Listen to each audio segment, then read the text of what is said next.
नमस्कार मित्रों, स्वागत है आपका मेरे YouTube channel novels and audio dot Gaurav में। मित्रों, आप सुन रहे हैं शर्मीली उपन्यास का चौथा और अंतिम भाग। आराम कुर्सी पर चुपचाप बैठा अजीत खुली खिड़की से बाहर फैली हरियाली को देख रहा था। ठंडी हवा के झोंके उसके मस्तिष्क को एक अजीब सी शांति प्रदान कर रहे थे। कुछ ही दिनों में उसकी काया पलट गई थी। डॉक्टर और नर्स तो अपने इलाज पर गर्व अनुभव कर रहे थे और वह अपने प्यार पर, जिसके आंचल में उसे संतोष प्राप्त हुआ। उसकी दृष्टि दूर पहाड़ी पर स्थित एक सफ़ेद मकान पर जमी हुई थी। वहाँ उसकी कामनी दुनिया से छिपकर अपने नाना के मकान में अकेली रहती थी और समाज के डर से रात में उससे मिलने आया करती थी। उसी घाटी में, उसी हरियाली में, पेड़ों की छाया में उनका प्यार पनपता रहा। कामनी के प्यार ने उसे एक ऐसी खुशी दी थी कि वह अपने जीवन के सारे दुख भूल गया था। अचानक दरवाजे पर आहट हुई तो उसने पलटकर देखा। अपने ओठों पर मुस्कान बिखेरते हुए नर्स अंदर आ रही थी। How are you captain? कहते कहते नर्स ने अपने हाथों में थामा गुलाब का फूल अजीत की ओर बढ़ा दिया। फाइन सिस्टर, अजीत ने मुस्कुराहट का जवाब मुस्कुराहट से दिया और नर्स के हाथ से फूल लेकर सूंघने लगा। Sorry captain. खूबसूरत गुलाब में कभी खुशबू नहीं होती, नर्स ने कहा तो वह झुंझलाकर उसकी ओर देखने लगा। मैं यह नहीं मानता, वह बोला। खूबसूरती ही तो जिंदगी की असली खुशबू है। लेकिन कैप्टन, मैं खूबसूरती की नहीं, फूलों की बात कर रही हूँ। अजीत ने नर्स के साथ बहस करना उचित ना समझा। वह चुप ही रहा। नर्स भी चुपचाप उसका बिस्तर ठीक करने लगी। वह कभी कभी उसकी ओर मुड़कर भी देख लेती, जैसे उसके चेहरे के उतार चढ़ाव को पढ़ना चाहती हो। नर्स, अचानक ही अजीत ने पुकारा। कहिए, तुमने कभी प्यार किया है? अजीत के इस प्रश्न से वह पल भर के लिए झेम गई, लेकिन तभी संभल कर बोली, कई बार। कई बार? मैं समझा नहीं। इसमें आश्चर्य की कोई बात नहीं कैप्टन। जिंदगी में कितने ही मरीज आए और मैं हर किसी से प्यार कर बैठी। ऐसा क्यों? अपना काम ही ऐसा है। मीठा बोलना, दूसरे का दर्द बांटना, औरों के स्वभाव के अनुरूप अपने आप को ढालना। सेवा करते करते ना जाने क्यों अपनापन अनुभव होने लगता है। अब देखिए, 10-12 दिनों से आपकी सेवा कर रही हूँ तो आपको अपना समझने लगी हूँ। कल जब आप चले जाएंगे तब घंटों तक आपके बारे में सोचती रहूँगी, सिर्फ आपके बारे में। कहते कहते अचानक ही वह रुक गई। उसके हृदय की पीड़ा आंसू बनकर उसकी पलकों पर ठहर गई। फिर वह एकाएक उठी और बाहर चली गई। लेकिन नर्स की बात ने अजीत के मस्तिष्क के तारों को झंझोड़ दिया। वह यह भूल ही गया था कि उसे उस अस्पताल से जाना भी है।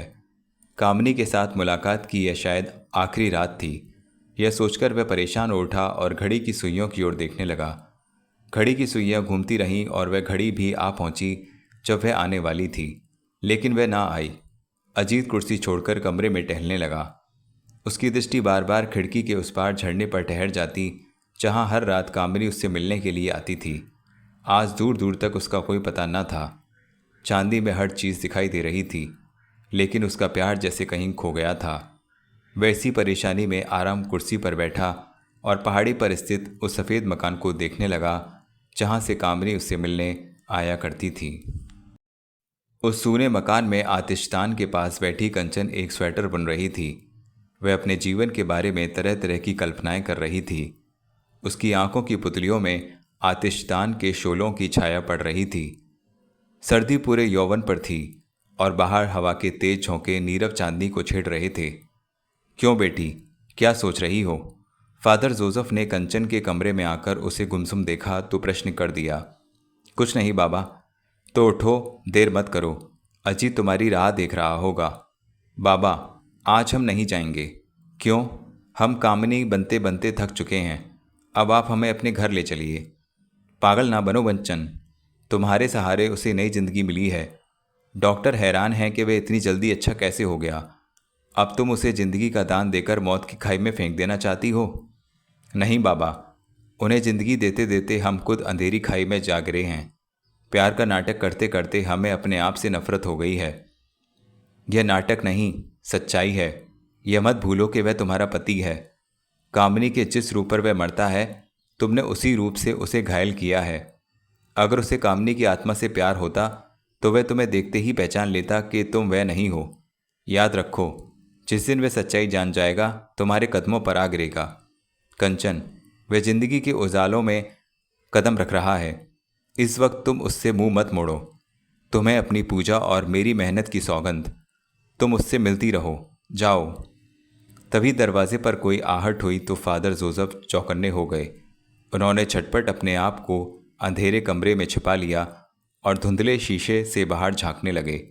वहां अजीत को देखकर वे कांप उठे और कंचन को इशारे से कुछ समझाते हुए पिछले दरवाजे से बाहर निकल गए। किंतु इस अप्रत्याशित परिस्थिति में कंचन के हाथ पांव फूल गए। उसकी समझ में ना आ रहा था कि वे क्या करे। किसी ने किवाड़ों को धकेला और उसका दिल जोर जोर से धड़कने लगा। उसने आगंतुक को देखा। उसे देखते ही वह उछल कर खड़ी हो गई और उसके हाथ से स्वेटर गिर गया। उसके सामने अजीत खड़ा था। वह भी उसे वहां देखकर हैरान रह गया। उसके मस्तिष्क को एक झटका सा लगा।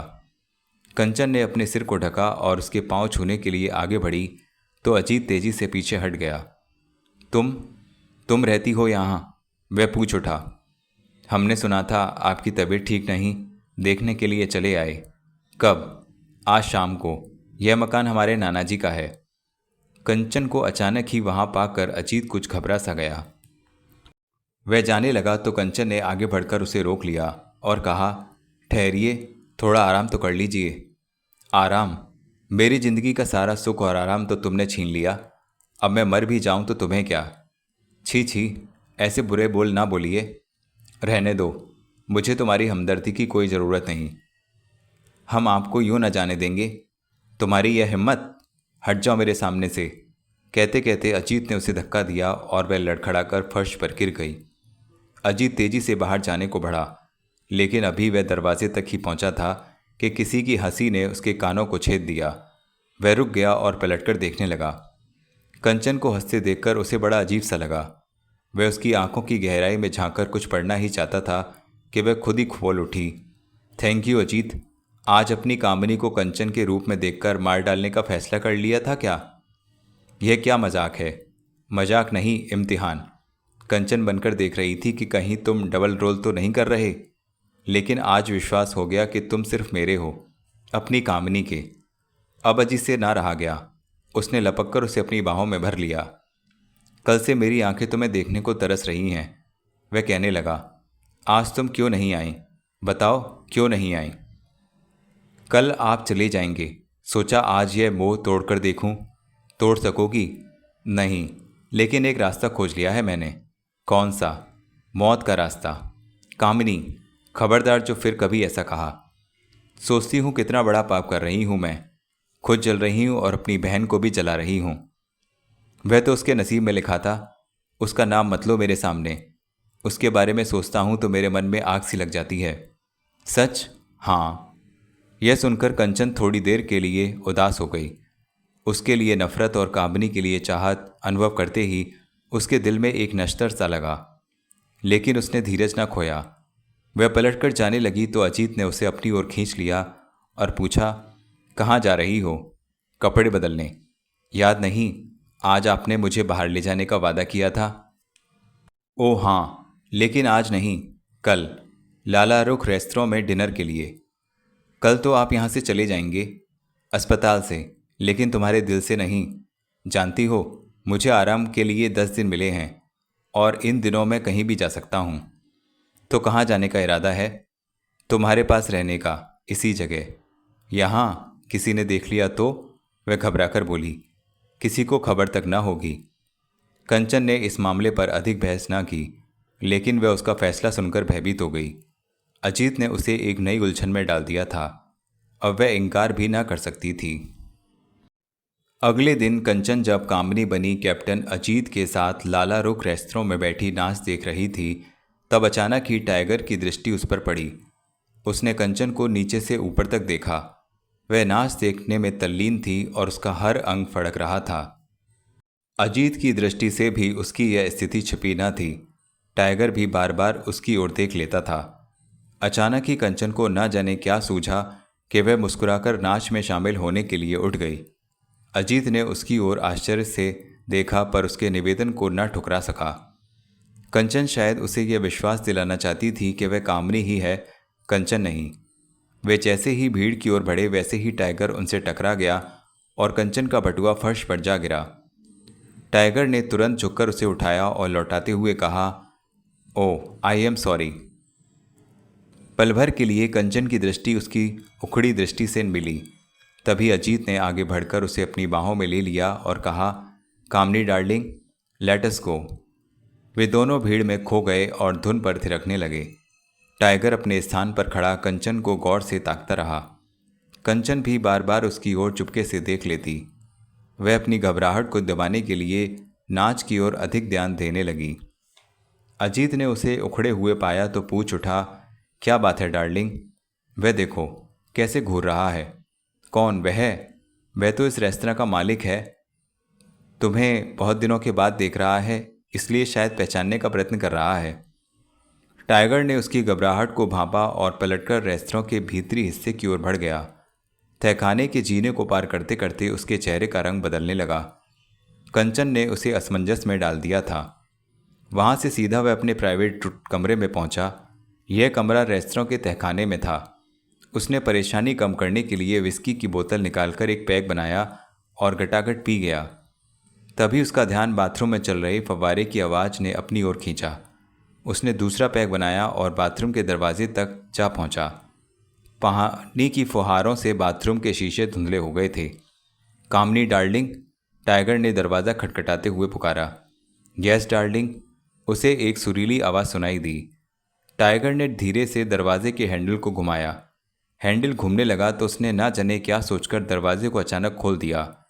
दरवाजे के खुलते ही लड़की के मुंह से चीख निकल गई और वह तौलिया उठाने के लिए झपटी। टाइगर ने आगे बढ़कर फव्वारे को बंद कर दिया। यह क्या बदतमीजी है? लड़की ने अपने बदन को तौलिए में लपेटते हुए कहा। बदतमीजी नहीं, गुस्ताखी कहो कामनी। तुम्हें देखने के लिए बेचैन हो उठा। खैर गुस्सा छोड़ो, लो एक घूंट भर लो।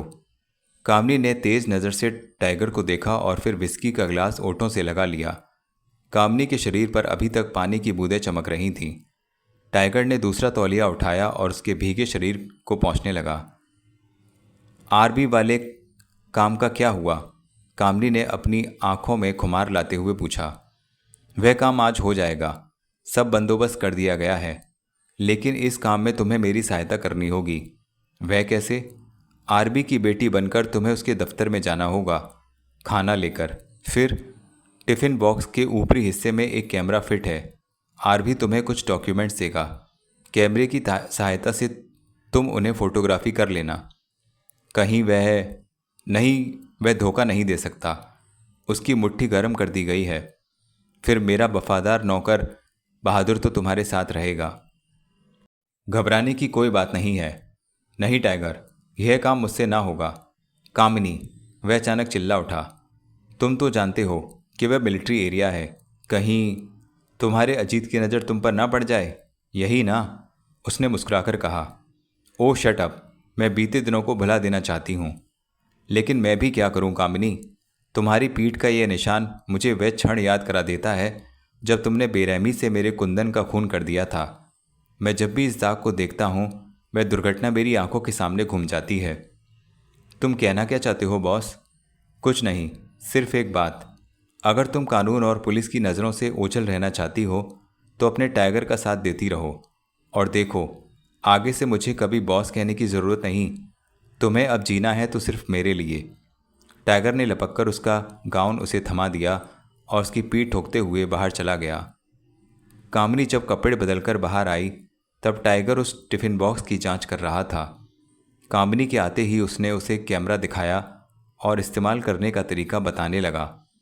उसने उस कैमरे में सबसे पहला चित्र कामनी का ही उतारा। फिर उसने टिफ़िन बॉक्स नीचे रख दिया और कामनी को अपनी बाहों में समेट लिया। एक बात पूछूं?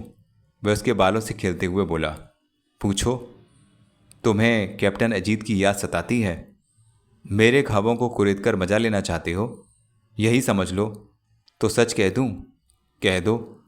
जब कभी तुम मुझे अपनी मासल बाहों का सहारा देते हो मुझे लगता है कि मैं तुम्हारी बाहों में नहीं बल्कि अजीत की बाहों में हूँ। नॉनसेंस, टाइगर ने चीखकर उसे अपने से अलग कर दिया। बस चल उठे, कहते हुए कामनी ने उसकी ओर बाकी चितवन से देखा। लेकिन तुम्हारे कैप्टन ने अब तुम्हारी बहन को अपना लिया है। यह झूठ है। वह कभी अपनी कामिनी को नहीं भूल सकता। अभी तो उसने भुला ही दिया है। शायद तुम्हारी बहन ने जादू कर दिया हो। विश्वास ना हो तो अपनी आंखों से देख लो। टाइगर ने आगे बढ़कर टेलीविज़न का स्विच ऑन कर दिया। उसके माध्यम से वह जान लिया करता था कि रेस्तरों में कहाँ क्या हो रहा है। तभी रेस्तरों का दृश्य स्क्रीन पर स्पष्ट हो गया। कामिनी की आंखें फटी की फटी रह गईं। उसकी बहन कंचन अजीत की बाहों का सहारा लेकर नाच रही थी। उसने सपने में भी न सोचा था कि यह भोली और शर्मीली लड़की इतनी चंचल भी हो सकती है। वह उसे देखकर जल भुन गई। उसने जब कांपती निगाहों से टाइगर को देखा तब टाइगर की ओठों पर एक भद्दी हंसी नाच उठी।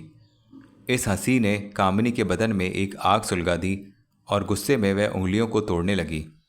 फिर उसने लपककर टेलीविज़न का बटन बंद कर दिया। बटन दबाते ही रेस्तरां का दृश्य आंखों से ओझल हो गया। सिर्फ सफ़ेद और साफ स्क्रीन रह गई।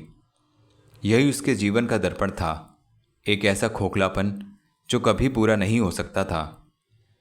अब तुम्हें विश्वास आया? तुमने उन्हें यहाँ आने ही क्यों दिया? कैसे इनकार कर देता? ग्राहक हैं। इस पर कामिनी चुप हो गई। उसके शरीर से पसीना बहने लगा।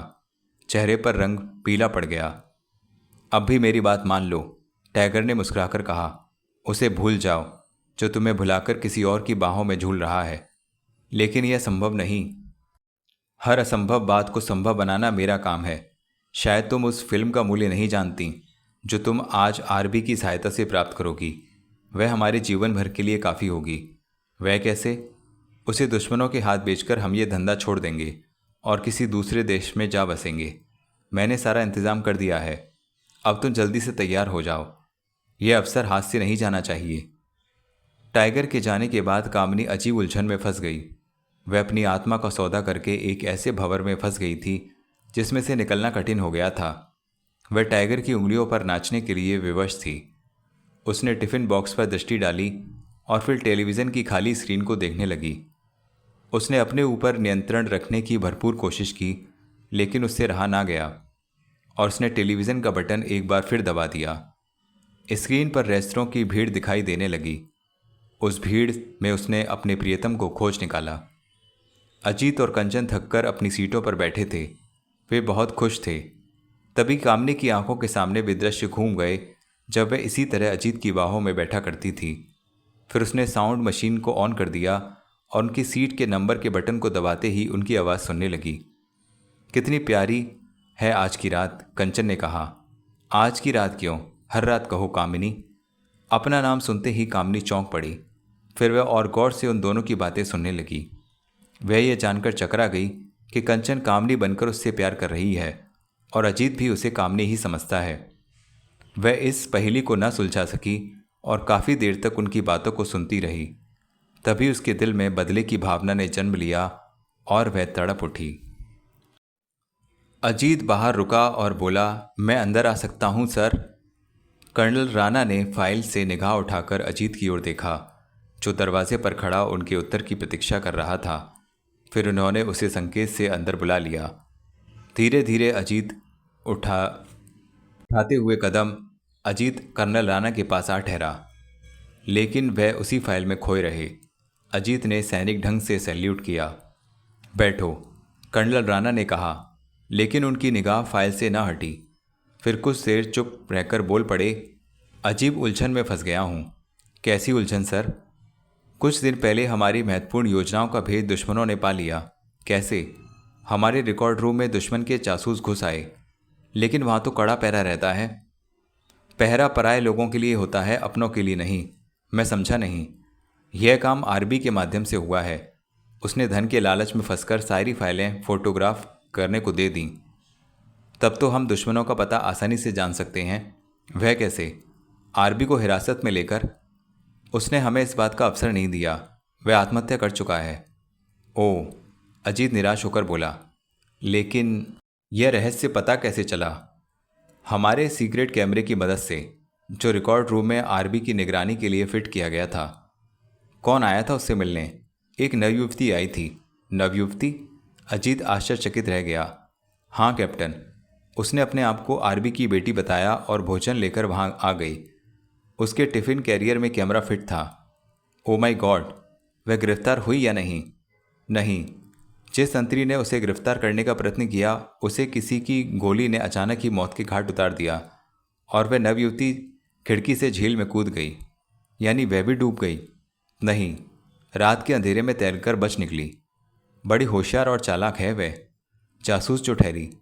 कोई पहचान मिली उसकी? इसी काम के लिए मैंने तुम्हें बुलाया है। मैं उसे जानता हूँ क्या? शायद।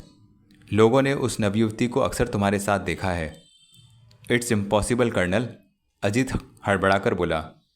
कर्नल राणा ने अजीत के चेहरे पर उभर आई परेशानी को गौर से पढ़ा। उनके ओठों पर एक फीकी मुस्कुराहट ठहर गई। दोनों ने एक दूसरे को देखा। तभी कर्नल राणा ने कमरे की बत्ती बुझा दी। कमरे में अंधेरा होते ही दीवार पर एक चित्र दिखाई दिया। यह चित्र उसी सीक्रेट कैमरे ने खींचा था। चित्र को देखते ही अजीत के मुंह से एक चीख निकल गई। कामिनी! कर्नल राणा ने 3-4 चित्र और दिखाए।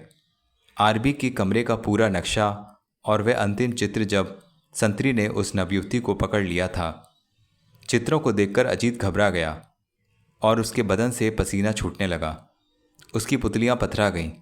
उसे अपनी आंखों पर विश्वास ना हो रहा था। Your wife is a spy, यह कहकर कर्नल ने उसकी घबराहट और बढ़ा दी। No sir, I can't believe it. तुम विश्वास करो या ना करो, लेकिन कोई कार्यवाही करने से पहले मैं तुम्हें खबर कर देना चाहता था। तो मुझे थोड़ा समय और दीजिए, आज रात भर। क्यों? यह देखिए, उसने एक चित्र कर्नल को दिखाते हुए कहा। नवयुवती की पीठ पर यह निशान। कर्नल राणा ने उस निशान को गौर से देखा जो नवयुवती की नंगी पीठ पर स्पष्ट दिखाई दे रहा था। पकड़ धकड़ में शायद उसका ब्लाउज फट गया था और यह निशान दिखाई देने लगा था। इससे पहले कि आप कोई कदम उठाएं, मैं जानना चाहता हूं कि कामनी की पीठ पर यह निशान है या नहीं, अजीत ने आगे कहा। यह जानकर कि अजीत ने अभी तक अपनी पत्नी के पीठ के निशान को नहीं देखा है, कर्नल राणा को आश्चर्य हुआ। लेकिन उन्होंने अपने दिल की बात प्रकट न होने दी और अजीत को जानकारी प्राप्त करने के लिए समय दे दिया। अजीत ने उठकर कर्नल को सैल्यूट किया। कैप्टन, यह मत भूलना कि यह रिस्क मैं अपनी जिम्मेदारी पर ले रहा हूँ, कर्नल राणा ने कहा। मैं जानता हूँ सर, लेकिन आपका सिर नीचा ना होगा।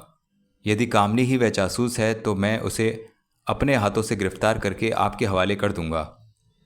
अजीत ने कर्नल राणा को विश्वास दिलाया और फिर वह कमरे से बाहर चला गया। कर्नल राणा चुपचाप उसकी मानसिक स्थिति के बारे में सोचने लगे।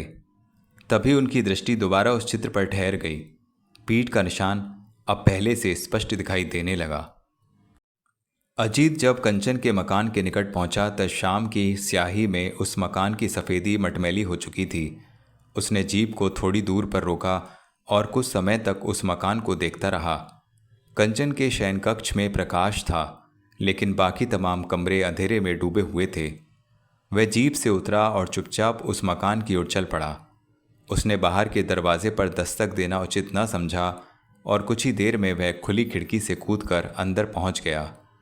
उसी मटमैले प्रकाश में वह पैरों की आहट दबाए कंचन के शयन कक्ष तक जा पहुंचा। आज वह कमरे की हर चीज को संदेह से देख रहा था। उसे उस मकान के वातावरण में भी जासूसी की गंध आ रही थी।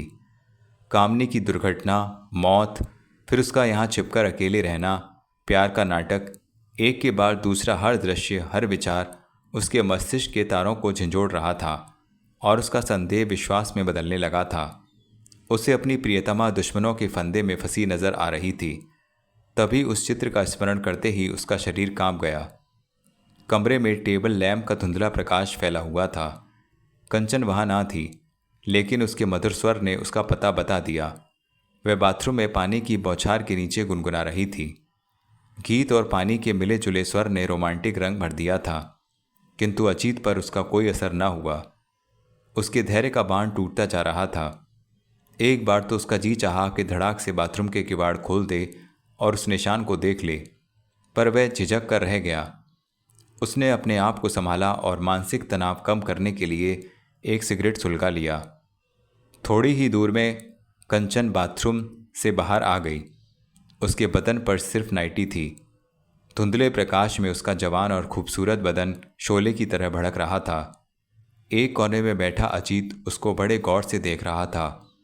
कंचन अपनी ही धुन में कपड़ों की अलमारी तक चली गई अजीत ने सिगरेट बुझा दिया और कंचन को कड़ी नज़र से देखने लगा।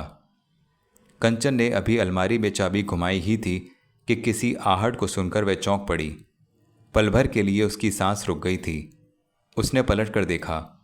अजीत उसकी पीठ के पास आ पहुंचा था। उसे देखते ही कंचन के मुंह से चीख निकल गई। वह हिरणी की तरह उछली और बत्ती बुझाने लगी, किंतु तभी अजीत ने लपककर उसे अपनी बाहों में जकड़ लिया। इसी हड़बड़ी में टेबल लैंप फर्श पर उलट गया। उसके छनते हुए उजाले में कंचन ने अजीत को देखा तो उसके ओठ थरथरा उठे। अजीत, कामिनी, तुमने झूठ क्यों बोला कि आज रात तुम नहीं आओगे? वह सच था, और यह भी झूठ नहीं कि कर्नल ने आज रात मेरी ड्यूटी कैंसिल कर दी। लेकिन इस तरह अचानक आकर तुमने मुझे डरा दिया। कल मैं ना जाने कहाँ चला जाऊँ, कितने ही दिनों के लिए तुमसे बिछड़ जाऊँ, यही सोचकर आज की रात। नहीं नहीं अजीत, क्यों नहीं, क्यों नहीं? तुम मुझे नहीं कामिनी, आज रात तो मेरा जी चाहता है कि तुम्हारे बालों के साए में यह रात गुजार दूं, तुम्हारे हृदय की धड़कनों को अपने हृदय की धड़कनों में बांध दूं, तुम्हारी बिफरी सांसों में अपनी सांसें गूंथ दूं। कहते कहते अजीत ने उसके बदन की को पूरी ताकत से अपनी बाहों में भींच लिया और उसके बालों को चूमने लगा। अजीत के इस व्यवहार से कंचन के शरीर में एक ज्वाला सी भड़क उठी। उसके शरीर का हर अंग फड़क उठा। वह सोच नहीं पाई कि अजीत के पागलपन को किस प्रकार रोके। इसी संघर्ष में जब उसने अनुभव किया कि अजीत की उंगलियां उसकी नाइटी के बटन खोल रही हैं, तब वह चिल्ला उठी और उससे अलग होने का प्रयत्न करने लगी। नहीं अजीत नहीं, यह पाप है। लेकिन अजीत ने कोई जवाब देने की बजाय उसकी नाइटी को खींच लिया। वह चीख कर उसके बदन से चिपक गई। जब अजीत का हाथ उसकी मुलायम पीठ पर फिसल रहा था, उसने अपनी विफरी सांसों और लाल से झुकी पलकों को अजीत के चौड़े सीने में छिपा लिया। थोड़ी देर के लिए वह भी वासना की आग में जल उठी। वह भूल गई कि वह कामनी है या कंचन। अजीत की उंगलियां उसकी नंगी पीठ को छू रही थीं, तो उसे एक विचित्र सी शांति मिल रही थी। एक संतोष उसके शरीर में उतरा जा रहा था। उसे एक ऐसी खुशी मिल रही थी जिसकी तलाश उसे वर्षों से थी। इस बीच अजीत ने उसके कानों में प्यार के न जाने कितने मंत्र फूंक दिए, किंतु वह उनसे बेखबर किसी और ही संसार में खोई हुई थी। अजीत ने जब उसकी नंगी पीठ पर कोई निशान ना पाया तो उसे भी एक हर्ष ने घेर लिया। उसके शरीर में संतोष की लहर उतर गई। उसका तन मन खिल उठा। उसने अनुभव किया कि उसकी प्रियतमा निर्दोष है। वह उसे पागलों की तरह चूमने लगा। फिर एकाएक वह उससे अलग हो गया। उसने पलटकर बत्ती बुझा दी और नाइटी से कंचन के नंगे बदन को ढकने लगा। लेकिन वह तो वासना की आग में भुनी जा रही थी। वह अजीत से एक पल के लिए भी अलग ना होना चाहती थी। अजीत, वह सिसकार उठी। नहीं कामनी, तुमने ठीक कहा था, यह पाप है। मैं भूल गया कि हम दोनों का रिश्ता प्यार का रिश्ता है, सिर्फ प्यार का। फिर तुमने यह ज्वाला क्यों भड़काई? मैं पागल हो गया था। मुझे माफ़ कर दो कामिनी, तुमने मुझे एक बहुत बड़े पाप से बचा लिया। नहीं, ऐसा मत कहो। मुझे इस तरह अकेली छोड़कर ना जाओ। मैं मजबूर हूँ कामिनी, मुझे जाने दो। मुझे एक बहुत बड़ा हिसाब चुकाना है, एक बंधन तोड़ना है। अजीत, कंचन ने अजीत को रोकने का प्रयत्न किया, लेकिन वह शीघ्रता से बाहर निकल गया और कंचन उस अंधेरे कमरे में गुमसुम बैठी रह गई। उसका तपता हुआ बदन कांपने लगा। शोड़ों की तरह भड़कता हुआ यौवन पतझड़ के फूलों की तरह मुरझा गया। कुछ ही देर में बाढ़ घट गई। उसके कानों में अभी तक अजीत के अंतिम शब्द गूंज रहे थे। विवाह के बंधन का ध्यान आते ही उसने अपने अरमानों को राख कर दिया था। वह कंचन से जितनी घृणा करता है, उसका अनुमान उसे आज ही हुआ। जीप के इंजन की आवाज़ ने शांत वातावरण में शोर भर दिया। जीप स्टार्ट होते ही तेजी से फाटक के बाहर चली गई। उसकी रफ्तार से अजीत की मानसिक उलझन का पता चलता था। जब तक जीप की आवाज़ घाटी में गूंजती रही, तब तक वह गुमसुम बैठी उसे सुनती रही और अपनी जगह से हिली तक नहीं। उसकी आंखों में शादी की पहली रात का दृश्य घूम गया। उसका ध्यान आते ही उसने खाली खाली नज़रों से कमरों के चारों ओर देखा और फिर तेजी से बिस्तर पर औंधी जा गिरी। फिर अचानक ही वह फूट फूट कर रोने लगी। रात के लगभग 2 पहर बीत चुके थे। फादर जोसेफ अपने कमरे में बैठे कुछ दवाएं छांट रहे थे। जिन्हें लेकर वह पास के किसी गांव में सवेरे ही जाने वाले थे। अचानक बाहर किसी जीप के रुकने की आवाज़ सुनकर वह चौंक पड़े। जीप के ब्रेक लगने के साथ ही जैसे किसी ने उनके दिल की धड़कन को पल भर के लिए रोक दिया। वह सांस रोके उस आवाज़ को सुनने लगे जो थोड़ी ही देर में उनके आंगन तक चली आई थी। जीप के रुकने की आवाज़, पास आते हुए मजबूत कदमों की आवाज़। अभी वह आने वाले के बारे में सोच ही रहे थे कि उनका अजीत सामने आकर खड़ा हो गया। अजीत बेटे तुम? वे अचानक कह उठे और उनकी आंखों में चमक आ गई। अजीत ने आगे बढ़कर उनके पांव छुए और इससे पहले कि वह उससे कोई दूसरा प्रश्न पूछें, वह उनसे दृष्टि मिलते ही पूछ उठा, आपकी बहू कहाँ है? अपनी पत्नी कहते हुए शर्म आती है क्या? फादर जोसेफ दवाओं की पेटी छोड़कर खड़े हो गए। मेरी कोई पत्नी नहीं। तुम्हारी पत्नी नहीं तो मेरी बहू कैसे हो सकती है? बताओ कौन हो सकती है? कंचन। बताइए वह कहाँ है? मैं क्या जानूं? यह घड़ी बहस की नहीं है बाबा, परीक्षा की घड़ी है। यह हम सब के लिए। जिस लड़की को आपने भोली भाली और शर्मीली की उपाधि दी थी, उसके चेहरे से नकाब हट चुका है। क्या बक रहे हो तुम? सुनकर आप थर्रा जाएंगे। क्या कहना चाहते हो तुम? जल्दी कहो। वह देशद्रोही है, दुश्मनों की जासूस है। यह सुनते ही फादर जोसेफ चकरा गए। उन्होंने क्रोध से बेटे की ओर देखा। वास्तव में आज वह सच्चाई पर पर्दा उठाने आया था। एक बार तो उन्होंने सोचा कि अजीत को घर से निकाल दें, लेकिन फिर उन्होंने धीरज से काम लिया। बुढ़ापे ने जवानी से टकराना उचित न समझा। कंचन कहाँ है? उनकी चुप्पी से उकताकर अजीत ने फिर पूछा। अपने देवता के चरणों में। पिछले कई दिनों से वह उसकी सेवा में जुटी है। यह उसका कोई नाटक होगा। कौन से मंदिर गई है वह? अजीत ने झुंझलाकर पूछा। यहाँ से दूर, बहुत दूर। शिवाना पहाड़ी तो देखी होगी तुमने, वहीं रहती है आजकल वह। शिवाना पहाड़ी का नाम सुनकर अजीत ने आश्चर्य से बाबा की ओर देखा। हाँ, वही रहती है वह। वह सफ़ेद मकान उसके नाना का है। जब से तुम उससे रूठ कर गए हो, उसी मकान को मंदिर मानकर बैठ गई है वह अपने देवता की सेवा के लिए। बाबा, अजीत की समझ में अभी तक यह पहेली ना आई थी। जाओ, वहाँ जाओ, लो उसकी परीक्षा। कैसा नाटक खेल रही है वह, जो आज तुमने उसे देशद्रोही कह दिया। वह तो कामिनी बनी अपने देवता का मन रिझाने में लग रही है। आज तक मेरे कहने पर उसने अपनी इच्छाओं को कुचल दिया और एक नकली चेहरा पहने तुम्हें रिझाती रही। उसने तुम्हें जीवन का दान दिया। यह क्या कह रहे हो बाबा? तो वह कंचन है? हाँ। अभी मुझे बताना तो न चाहिए था। मैंने सोचा था उसका प्यार और उसकी सेवा शायद तुम्हारी आंखें खोल दे, लेकिन यह ना पता था कि कामिनी का रूप तुम्हें इतना अंधा बना देगा कि कांच और हीरे में भी फर्क दिखाई ना देगा। नहीं बाबा, मैं यह क्या सुन रहा हूँ? विश्वास करो, यह कामिनी नहीं कंचन है, जिसे छोड़कर तुम कामिनी की खोज में निकले हो। और कामिनी, वह तो कब की मर चुकी। उसकी मौत को छुपाया गया था घर की बदनामी बचाने के लिए। आत्महत्या करने से पहले उसने अपने एक परिचित की हत्या कर दी थी। कौन था वह? इसके बारे में मुझे कुछ पता नहीं। ओ माय गॉड, आज तक आपने मुझे यह बताया क्यों नहीं?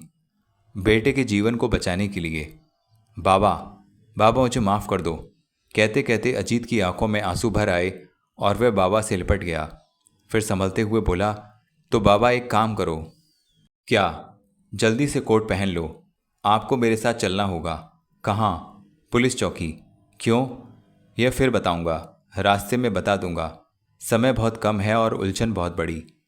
फादर जोसेफ बेटे की उलझन को समझने का प्रयत्न करने लगे और जल्दी से दवाओं को लपेट कर जाने के लिए तैयार हो गए।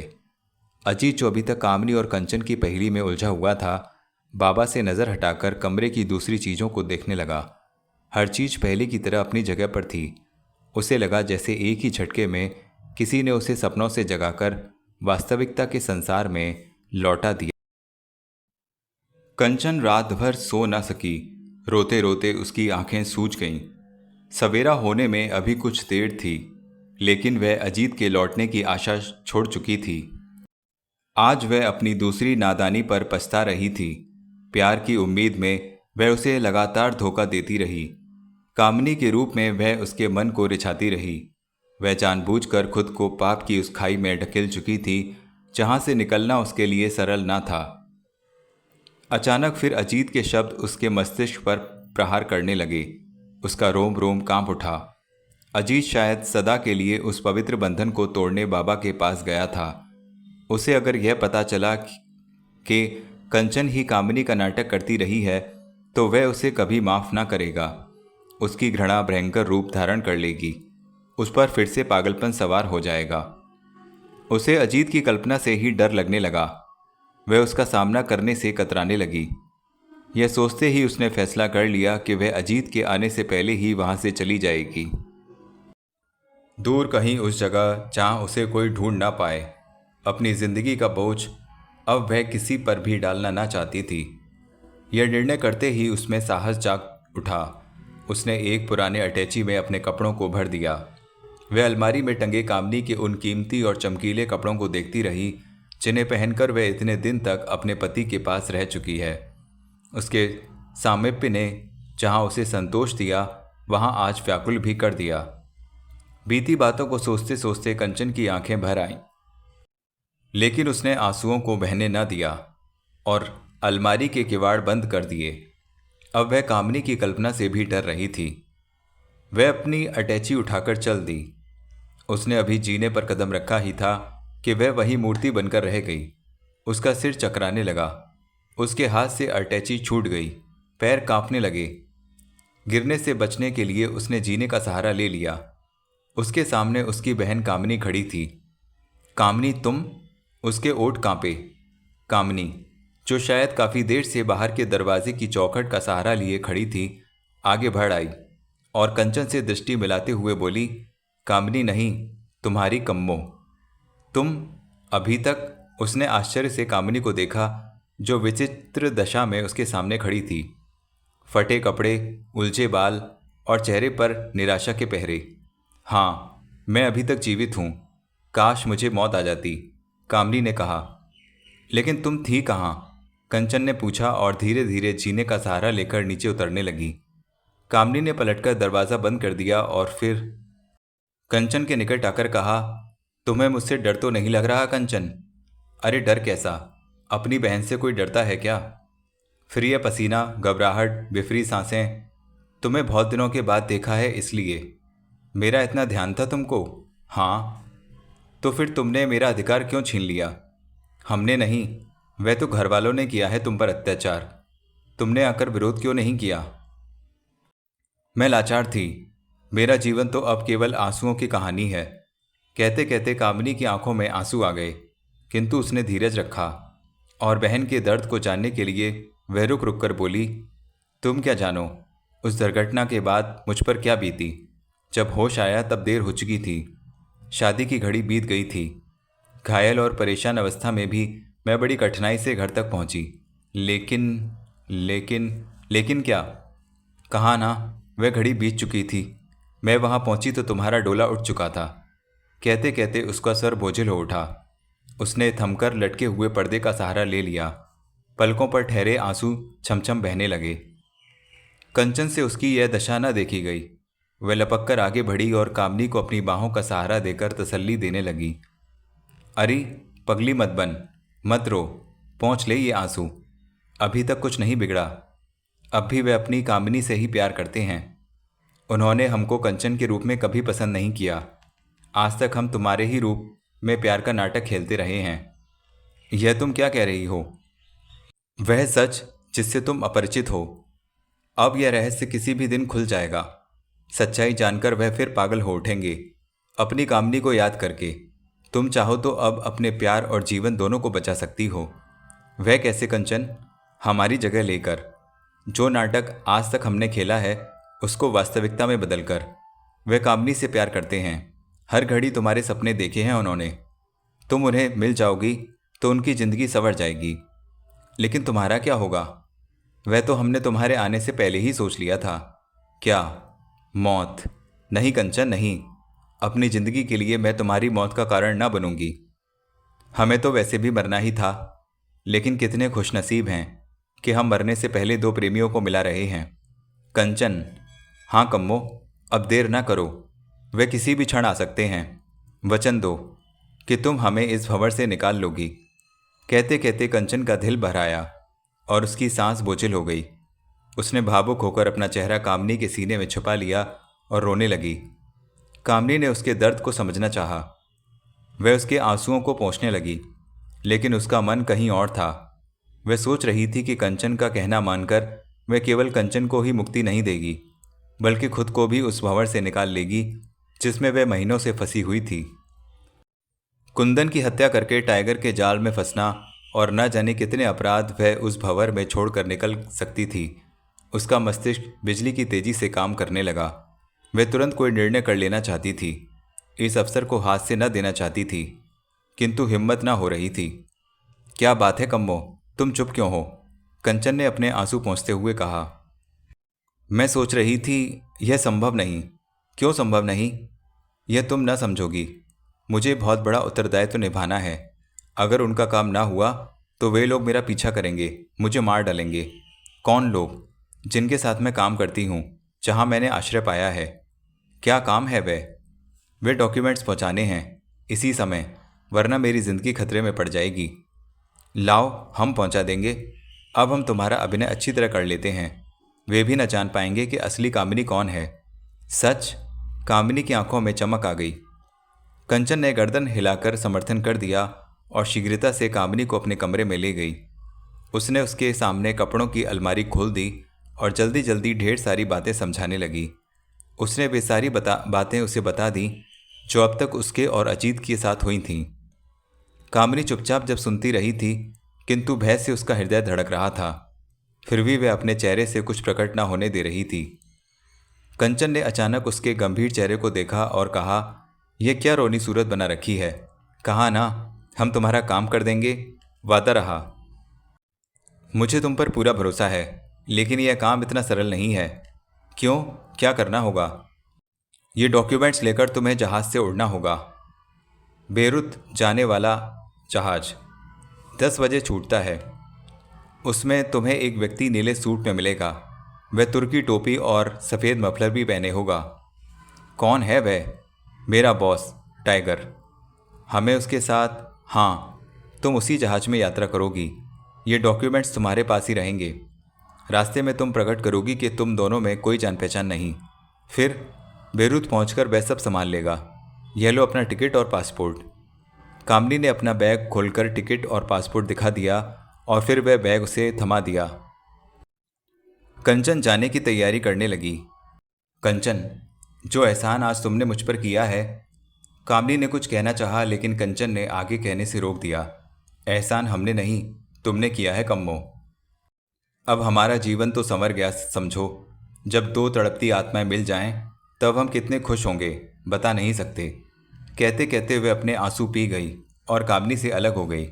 कामनी ने कुछ और कहना चाहा तो वह तुरंत बोली, समय बर्बाद मत करो, जल्दी से तैयार हो जाओ। ऐसा ना हो कि वह आ जाएं और हम कहीं के ना रहें। कंचन चली गई और कामनी उसे जाते देखती रही। कंचन की विवशता पर उसे रोना आया, लेकिन न जाने क्यों इस समय उसके आंसुओं ने उसका साथ ना दिया।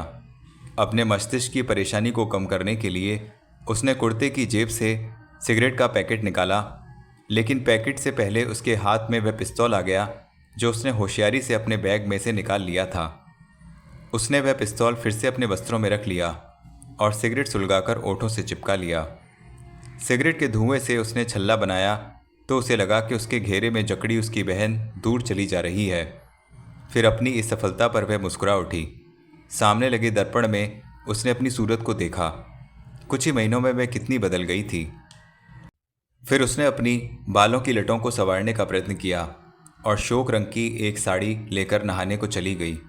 हर पल, हर घड़ी अब वह अधिक से अधिक संतुष्ट दिखाई दे रही थी।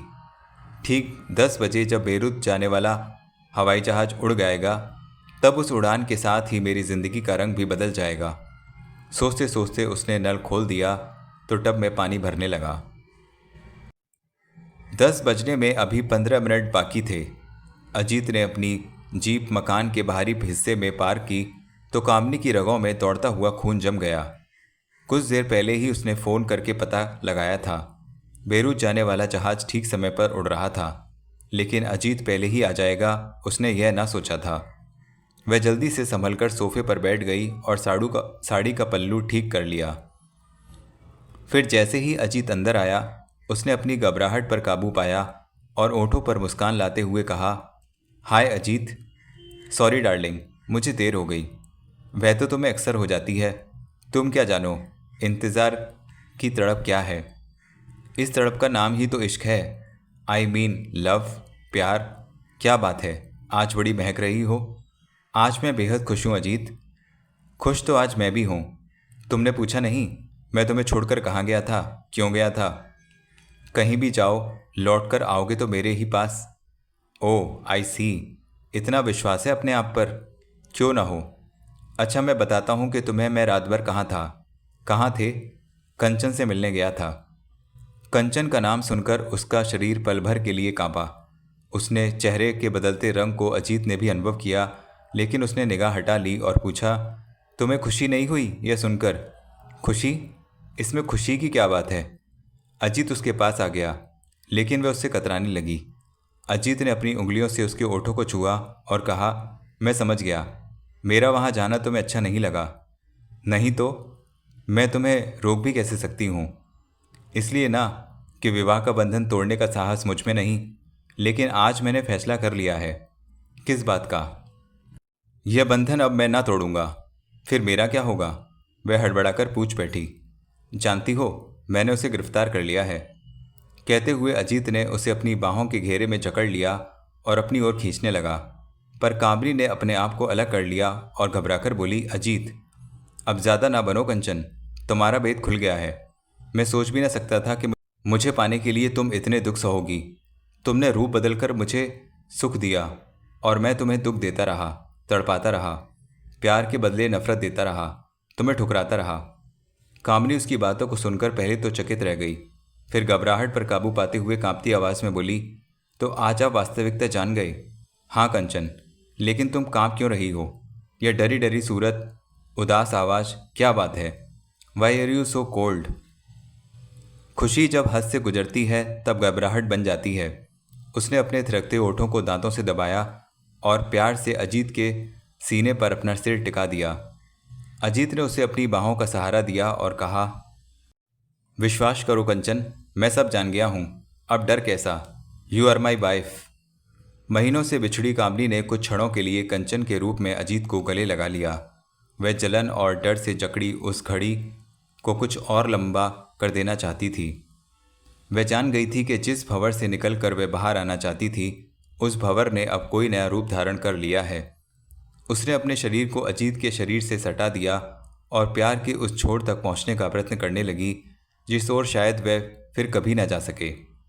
अचानक तभी शोर हुआ तो वह चौंक उठी। वह एक झटके के साथ अजीत से अलग हो गई। अजीत ने भी अपने चेहरे को पोंछा और पलटकर दरवाजे की ओर देखने लगा। खुले दरवाजे से कर्नल राणा और मिलिट्री पुलिस के कुछ सिपाही अंदर आ रहे थे। अजीत ने संभलकर अपने बॉस को सैनिक ढंग से सैल्यूट किया।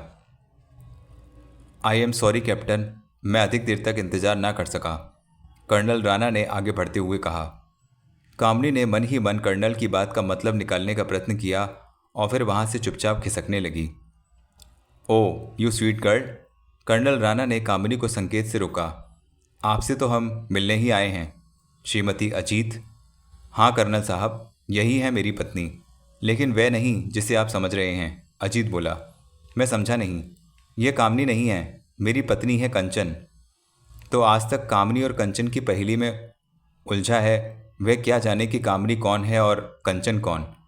अब पहचान गया हूँ, आप बैठिए तो सही, मैं आपको सब बताए देता हूँ। वह घड़ी बीत गई। जो कुछ कहना हो अब कोर्ट में कहना। मैं तुम्हारी पत्नी को गिरफ्तार करने का ऑर्डर देता हूँ। नहीं सर, आप ऐसा नहीं कर सकते।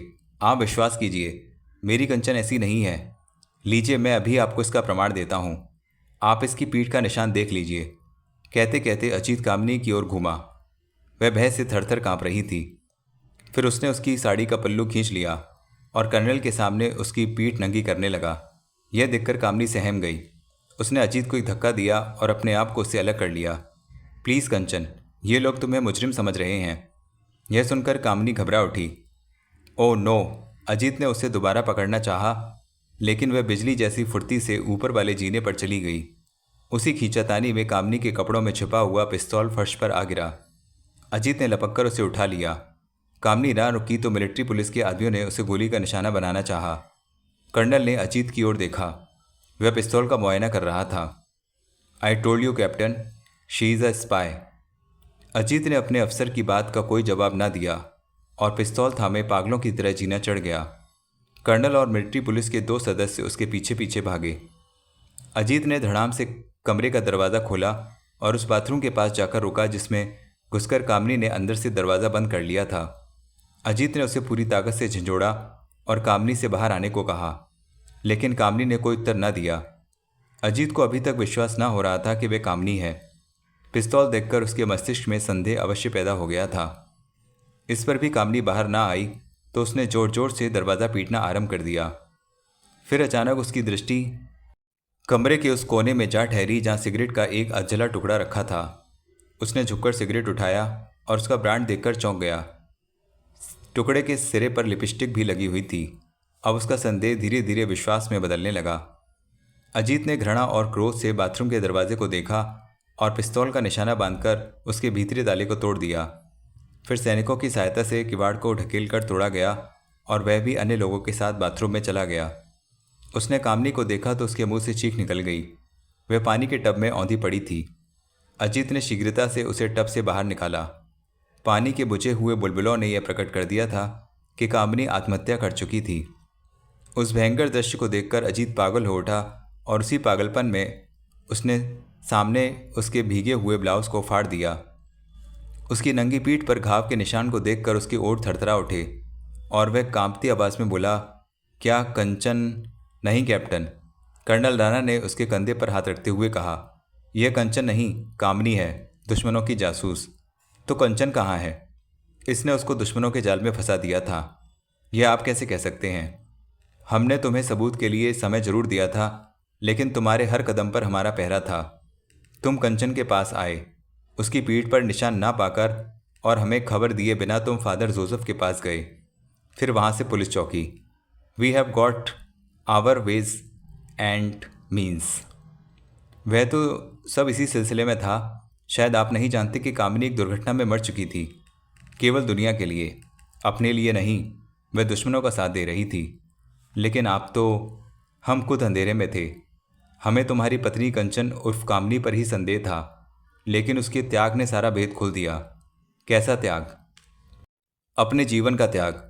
अपने पति का प्यार ना पाया तो वह बहन के लिए अपना बलिदान करने को निकल पड़ी। अपने आप को दुश्मनों के हवाले कर दिया, कंचन बनकर नहीं, कामनी बनकर। वह शायद नाटक खेलने में होशियार हो गई थी। मुझे विश्वास नहीं होता। विश्वास तो हम लोगों को भी ना था, लेकिन यह मकान कई दिन से मिलिट्री पुलिस की दृष्टि में था और यहाँ की हर बात हमारे सीक्रेट ट्रांसमीटर रिकॉर्ड कर रहे थे। कंचन और कामनी ने हमारी मुश्किल आसान कर दी। अब कंचन कहाँ है? अजीत ने थकी और बोझिल आवाज़ में पूछा। हमारी हिरासत में। सिर्फ वही नहीं, दुश्मनों का सरदार टाइगर भी। लाला रुख रेस्तरों का मालिक? अजीत के स्वर में आश्चर्य था। हाँ। फिर कर्नल राणा ने अजीत को अपने साथ चलने का हुक्म दिया। बाहर जाने से पहले अजीत ने कामिनी की लाश पर एक नज़र डाली। उसका गोरा बदन धीरे धीरे काला पड़ता जा रहा था। पीठ का निशान साफ पानी में उसके गुनाहों से भरे बीते हुए कल की तरह झिलमिल कर रहा था। यह देखकर वह कराह उठा और उसने लाश की ओर से मुंह मोड़ लिया। कर्नल राणा शायद उसके हृदय की पीड़ा को समझ गए। उन्होंने आगे बढ़कर खूंटी पर टंगी नाइटी उतारी और कामनी की लाश को ढक दिया। फिर वह अजीत को साथ लिए बाहर चले गए। कामनी की लाश पर पुलिस का पहरा लग गया, लेकिन वह अपने गुनाहों से मुक्त हो चुकी थी। सुबह की प्रार्थना के लिए गिरजाघर के घड़ियाल की आवाज़ संपूर्ण वादी में गूंज रही थी। प्रतिपल लोगों की भीड़ बढ़ती जा रही थी। आज ईसा मसीह का जन्मदिन था। लोग साफ सुथरे और नए कपड़े पहने अपने पैगंबर के दर्शन करने आ रहे थे। आज का शुभ दिन वे अपने हाथ से न जाने देना चाहते थे। आज तो पूरे साल के गुनाहों की माफ़ी मांगी जा सकती थी। अजीत ने अपनी जीप को फाटक के बाहर ही रोका। उसने एक उचटती सी दृष्टि उस बढ़ती हुई भीड़ पर डाली, फिर जीप से उतरकर 2 कदम आगे बढ़ा और रुक गया। कुछ देर तक वह निर्णय न कर पाया कि बाबा के सामने जाए तो क्यों जाए। अचानक उसने कोई निर्णय कर लिया और गिरजाघर के बजाय अपने घर की ओर कदम बढ़ा दिए। वह जल्दी जल्दी चलते हुए दालान तक जा पहुंचा। वही चारदीवारी, वही पुराना वातावरण, आंगन में लगे छोटे से बगीचे में कबूतरों का डेरा। वह कबूतरों को दाना डालते हुए अंदर बरामदे की ओर चला। आसपास कोई भी न था। उसने इधर उधर दृष्टि दौड़ाकर देखा, फिर रोज़ी और लिली को पुकारा। उसकी आवाज़ सुनकर कोई बाहर ना आया। शायद आज वे भी प्रार्थना करने के लिए चली गई थीं। अजीत फिर अंदर चला आया, किंतु बड़े कमरे में कदम रखते ही वह ठहर गया। उसके पैर वहीं जम गए। कमरे के उस भाग में जहां बाबा ने छोटा सा अस्पताल बना रखा था, कंचन खड़ी थी। वह एक बच्चे के घाव पर पट्टी बांध रही थी। मकान में और कोई न था। अजीत मूर्ति बना उस देवी को देखता रहा, जो किसी के घाव पर स्नेह का मरहम लगा रही थी। उसे अचानक वहां देखकर कंचन के शरीर में झुरझुरी सी हुई, लेकिन वह तुरंत संभल गई। 2-4 पल वह अजीत की नज़रों से नज़रें मिलाए रही, फिर उसने अपनी नज़रें झुका लीं और काम में लग गई। दीदी, तुम बहुत अच्छी हो। बाबा तो कड़वी दवा देते हैं और तुम मीठी मीठी। घायल बच्चे ने कंचन की सराहना की, किंतु वह चुप रही। उसने उस बच्चे को भी चुप रहने का संकेत कर दिया। अजीत उसके पास आया तो भी वह अपनी जगह से ना हिली। बच्चे की मरहम पट्टी हो चुकी थी, लेकिन वह उसे किसी न किसी बहाने रोकने का असफल प्रयत्न कर रही थी। एकाएक वह उठकर भाग गया। वह बच्चा सच कहता था कंचन, तुम्हारी दवा में एक मिठास है। अजीत ने उसके और निकट आते हुए कहा तो कंचन की घबराहट बढ़ गई और वह उठकर जाने लगी। अजीत उसका रास्ता रोकते हुए बोला, मेरे घावों को यूं ही खुला रहने दोगी कंचन? उन पर मरहम ना लगाओगी? बोलो। कंचन एक अजीब दुविधा में फंस गई। वह चुप रही और वहां से खिसकने का अवसर ढूंढने लगी। अजीत उसकी चुप्पी को सहन ना कर सका। उसने कंचन के कंधों को थामने के लिए अपने हाथ आगे बढ़ाए तो कंचन झिझक कर पीछे हट गई और दरवाजे के पास रखी मेज को खिसकाकर बाहर चली गई। अजीत ने झुंझलाकर उसे आवाज़ दी, लेकिन वह ना रुकी और आंगन में लगे नल से अपने हाथ धोने लगी। अजीत भी वहां पहुंचा, लेकिन कंचन ने नज़र ना उठाई और साबुन से हाथ धोती रही। अजीत ने पास रखे तौलिए को उठाया और उसकी ओर बढ़ाते हुए बोला, मैं जानता हूँ कि तुम मुझसे नाराज़ हो। मुझे यह अधिकार भी तो नहीं कि तुमसे माफ़ी मांग सकूं। कंचन ने अब भी कोई जवाब ना दिया। वह अवसर पाते ही तेजी से भाग निकली और जीना पार करके अपने कमरे में जाने लगी। अजीत ने शीघ्रता से दूसरा जीना पार किया और मौके पर पहुंचकर कमरे के किवाड़ बंद न होने दिए। कंचन किवाड़ों को बंद करने की पूरी कोशिश करती रही और जब सफलता ना मिली तब चिल्ला उठी, नहीं नहीं। इससे पहले कि अपनी पूरी शक्ति लगाकर किवाड़ों को बंद कर लेती, अजीत ने धक्का देकर उन्हें खोल दिया और फुर्ती से कमरे में घुस गया। कंचन उछलकर एक कोने में दुबक गई। अजीत ने उसे कमरे में घेर लिया। मेरी बात सुनो कंचन, उसने किवाड़ों को बंद करके कहा। देखो, यह वही कमरा है, वही जगह है जहां मैंने तुम्हारे सुहाग के फूलों को आग के शोलों में बदल दिया था।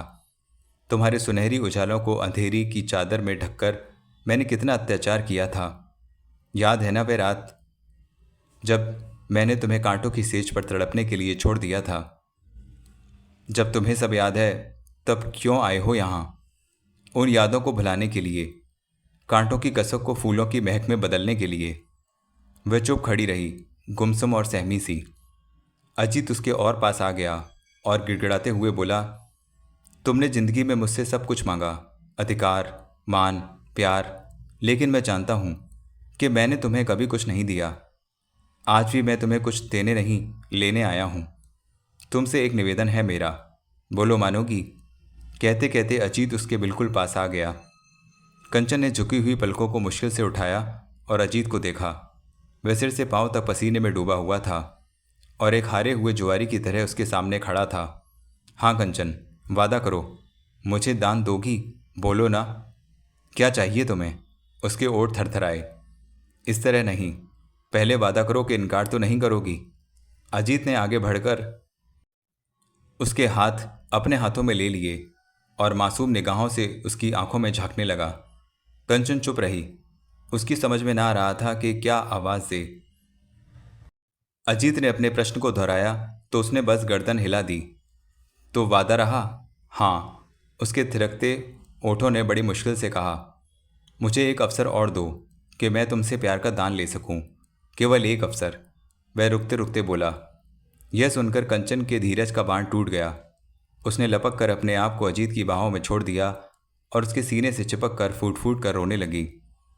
और फिर उसके आंसुओं की धार से अजीत के सारे गुनाह पवित्र हो गए।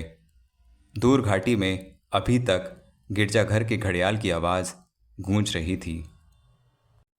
तो मित्रों, इस प्रकार गुलशन नंदा का शर्मीली उपन्यास समाप्त हुआ। आशा करता हूँ आपको यह कहानी अवश्य ही पसंद आई होगी। तो कमेंट में ज़रूर बताएं कि आपको ये उपन्यास कैसा लगा और आगे आप कौन कौन से उपन्यास सुनना चाहते हैं, किन किन राइटर्स के। और चैनल को सब्सक्राइब तो आपने कर ही दिया होगा। अपने फ्रेंड्स, रिलेटिव सभी को इसके बारे में बताएं। ज़्यादा से ज़्यादा लाइक करें। धन्यवाद।